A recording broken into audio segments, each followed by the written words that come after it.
Breaking news reaching us right now. Reports say the United States government has impounded a Nigerian-owned supertanker over what they call alleged crude oil theft and other illegal operations. This story is making headlines across major international news outlets, and it's raising a lot of questions both in Nigeria and abroad. Please, before we go deeper into this gist, remember to like this video and subscribe to this channel if you haven't yet.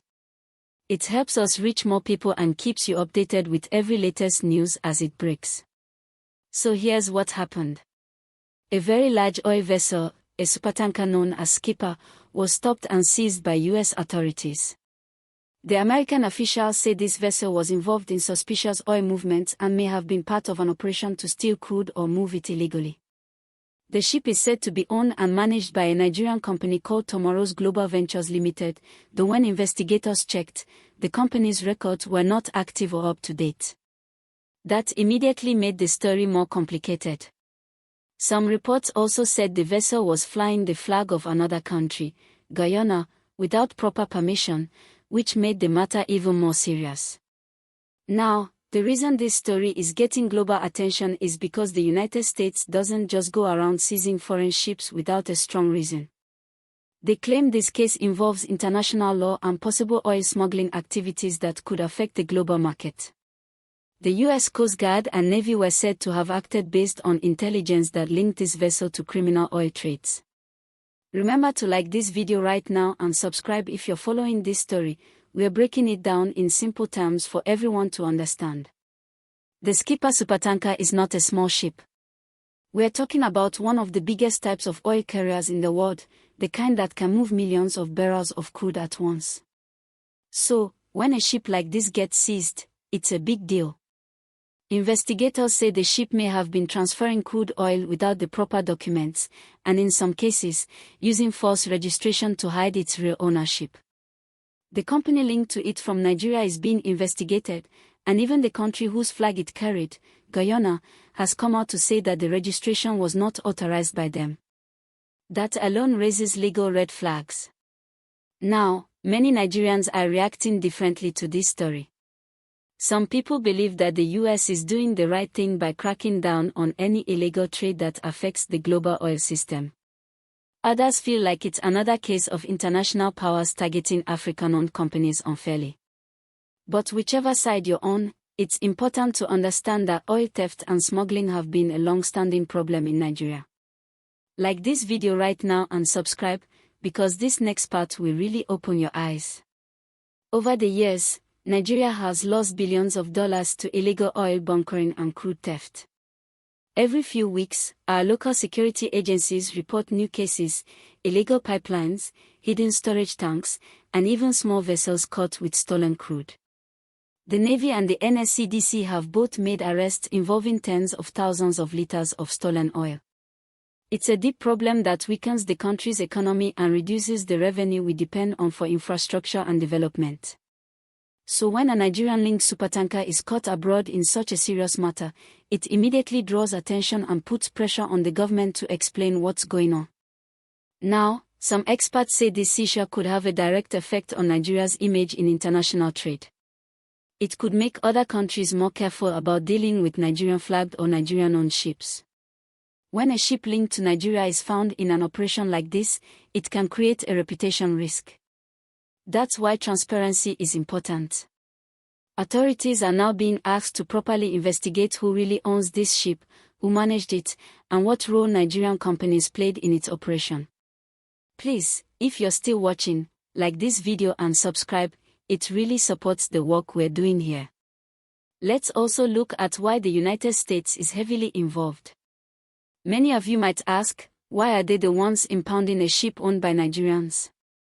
The truth is that the United States often takes the lead in global enforcement of trade laws, especially when crude oil or financial crimes are involved. If there's evidence that the cargo or the operation affects global oil prices, violates sanctions, or involves fraud, the US steps in.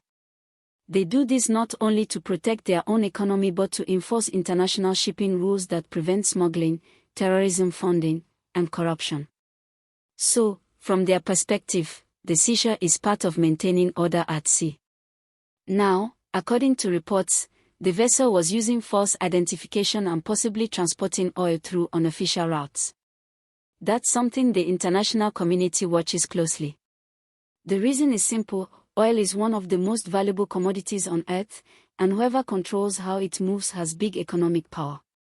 So when you have shadow fleets, which are ships used to hide oil trades, it's seen as a global threat. That's one reason the US Navy got involved. Like and subscribe if you haven't yet, because I want to take you into the bigger picture next. When stories like this happen, they are rarely about just one country. This case touches on several global issues, from oil sanctions to the way countries move crude to avoid restrictions. In the past few years, we've seen tankers linked to countries like Iran, Venezuela, and even Russia get seized by foreign powers for breaking sanctions. And sometimes, innocent companies get caught in the crossfire. That's why there's still a lot to be verified about this Nigerian-owned tanker, whether it was truly stealing oil or was simply caught in a bigger geopolitical web. Now let's talk about the Nigerian angle again.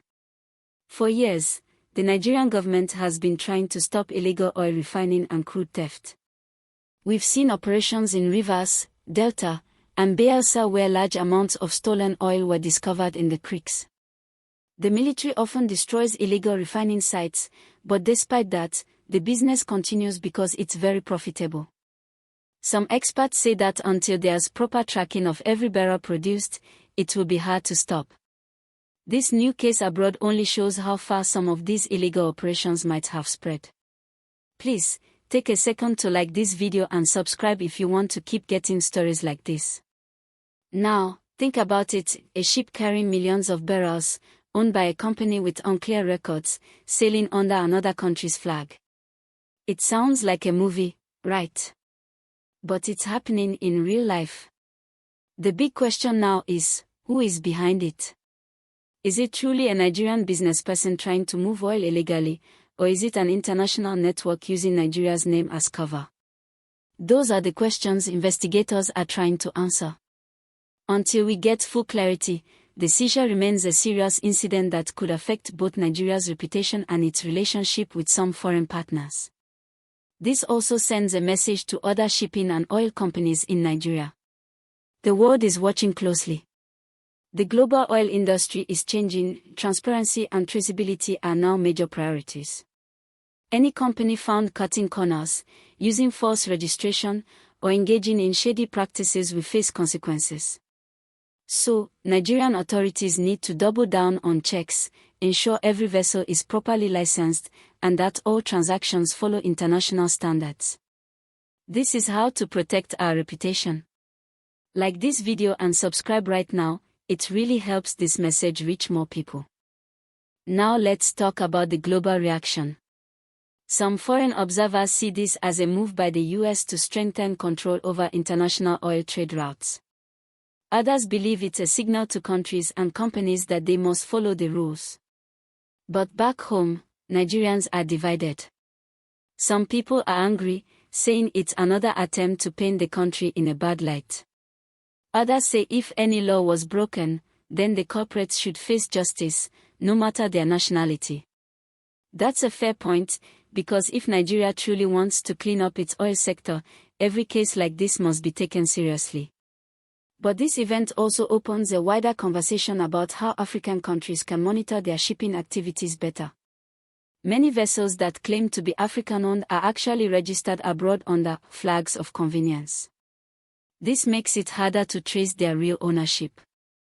It also gives room for illegal deals and weakens accountability. So perhaps this incident will push regulators to tighten maritime laws, require more transparency, and improve international cooperation in shipping. We all want a fair system where legitimate traders can thrive without being affected by bad actors. Now, there's also the emotional part of the story, the human side.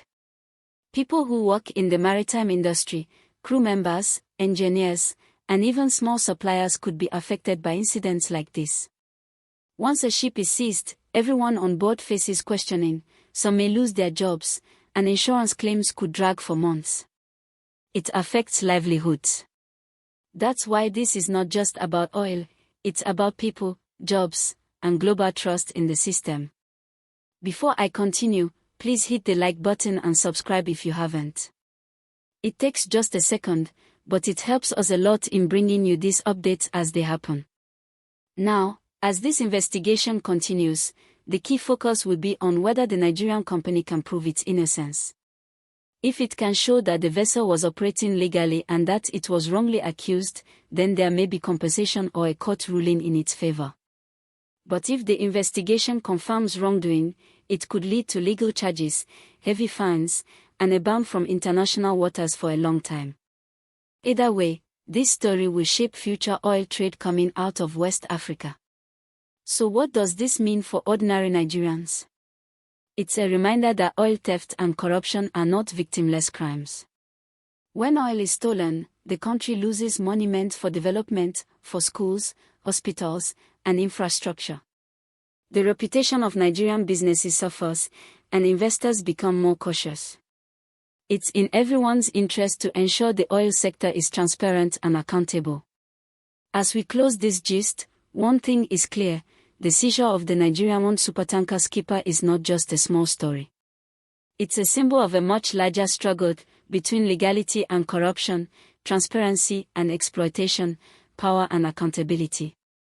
The coming days will reveal more, but one thing we can all agree on is that the world is watching how Nigeria responds. Please like this video right now if you've been following till this point, and don't forget to subscribe and turn on notifications so you don't miss the next update. Thank you for staying with me till the end. Keep an eye on this space, we'll bring you every new detail as soon as it comes out. And remember, every click, like, and comment helps this channel grow so we can continue to give you real stories that matter.